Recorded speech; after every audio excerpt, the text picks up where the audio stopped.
Hello everyone, my name is Ansar Ahmad and welcome to my YouTube channel. I also created the same video how you can download Instagram videos, but that was for PC, and now I'm gonna show you that how you can download using your phone. One of my friends told me that the method you showed for downloading Instagram videos was on PC, and when he tries it on his phone it doesn't work.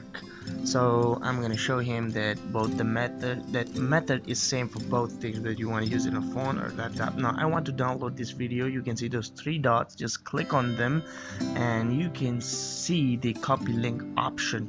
Just click it and you will see the link copy here. Now close your Instagram and you can open the Chrome. In the Chrome search bar, you can just type Instagram video downloader and search for it.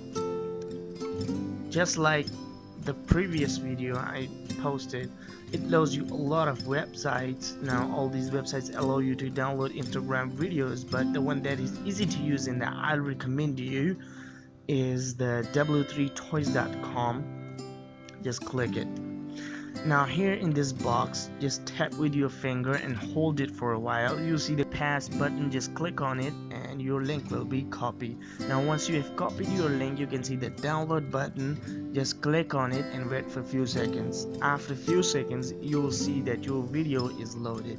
Now simply click on the download file, and here in the right bottom of the screen you can see the download button. Click on it and the video starts downloading. Wait for that download to complete. Now once the download is completed, I simply click on it and the video will start playing. Also, this video is already saved in my gallery, phone's gallery, when the download is completed. The method is same both for PC and for mobile. Whatever you want to use it with, it's just the same. I click it and here's the video. Thanks for watching. That was all just for today. Make sure to share with the friends and give it a thumbs up. Subscribe if you haven't already. Peace.